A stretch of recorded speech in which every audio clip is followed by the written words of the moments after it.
એટલે તમે પોલીસને ભરણ આપો છો એવું?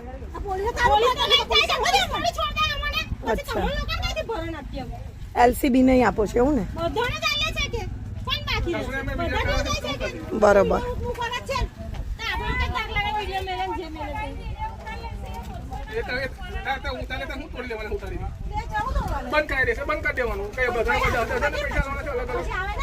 તમે ઉતારો એ ચાલે, અમે તો કશું કર્યું નહીં. અમે કશું કર્યું નહીં, તમે અમને ગારો દો છો. તમે તો ગારો અમને કેમ દો છો? અમને કેમ ગારો દીધી?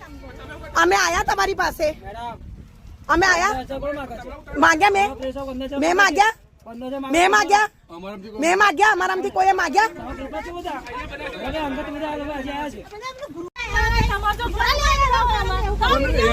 આ વિડીયો ઉતારે એ ચાલે? આ વિડીયો ઉતારે એ ચાલે? અમે કોની પાસે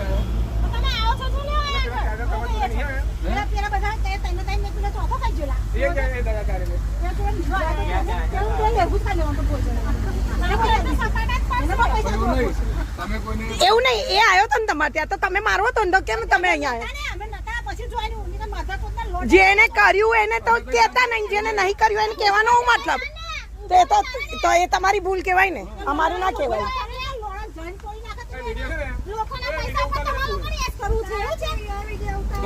જે માગે ને એને કરો,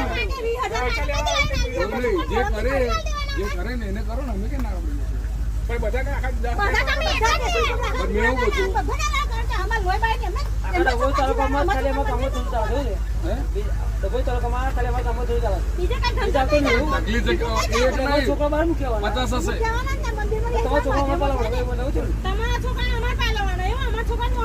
અમે આયા છે, અમે માગી છે, અમે માયા તમારી પાસે આયા.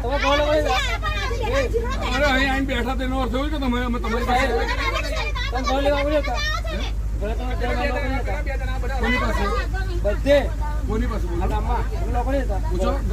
જાઓ ગામમાં પૂછો,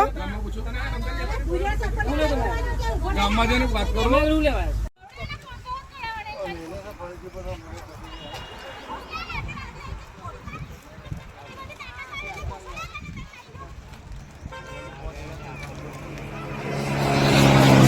વડોદરા જિલ્લાના ડભોઈ તાલુકાના શિરોલા ગામમાંથી ગેરકાયદેસર દારૂના ધંધાને લઈને સામે આવેલી ચોંકાવનારી વિગતો સમગ્ર જિલ્લામાં ચર્ચાનો વિષય બની ગઈ છે.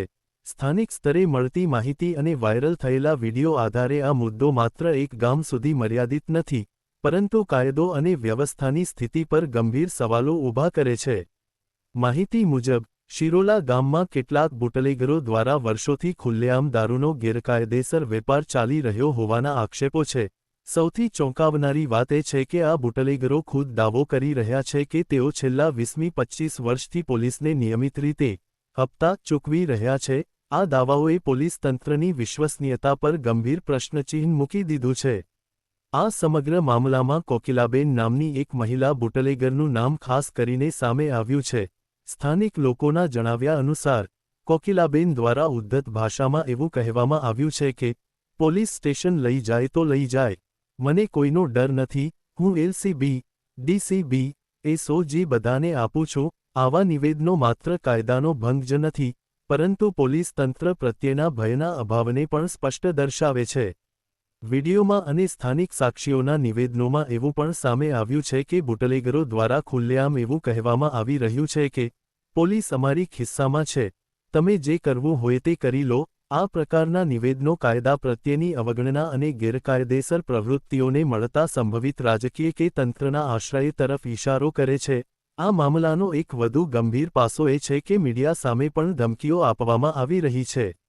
કેટલાક બુટલેગરો દ્વારા એવો આક્ષેપ કરવામાં આવ્યો છે કે તેઓએ કેટલાક મીડિયા કર્મચારીઓને ખરીદી લીધા છે, જ્યારે અન્ય પત્રકારો પર દબાણ અને ધમકીનો માહોલ ઊભો કરવામાં આવી રહ્યો છે. વાયરલ થયેલા વિડીયોમાં સ્પષ્ટપણે સાંભળવા મળે છે કે હવે પછી દરેક મીડિયાવાળાને મારવામાં આવશે અને એની જવાબદારી અમારી નહીં રહે. આ નિવેદનોએ પત્રકારોની સુરક્ષા અંગે પણ ચિંતાનો માહોલ ઊભો કર્યો છે. સ્થાનિક લોકોમાં આ સમગ્ર ઘટનાને લઈને ભારે રોષ જોવા મળી રહ્યો છે. ગામના રહીશો કહે છે કે ગેરકાયદેસર દારૂના ધંધાના કારણે યુવાનોનું ભવિષ્ય બગડી રહ્યું છે અને મહિલાઓમાં અસુરક્ષાની લાગણી વધતી જઈ રહી છે. તેઓએ માંગ કરી છે કે આ મામલે તાત્કાલિક અને કડક કાર્યવાહી કરવામાં આવે। આ ઘટનાને લઈને એલસીબી, ડીસીબી, એસઓજી અને ક્રાઇમ બ્રાન્ચ જેવા વિવિધ પોલીસ વિભાગોની ભૂમિકા અંગે પણ સવાલો ઉઠી રહ્યા છે।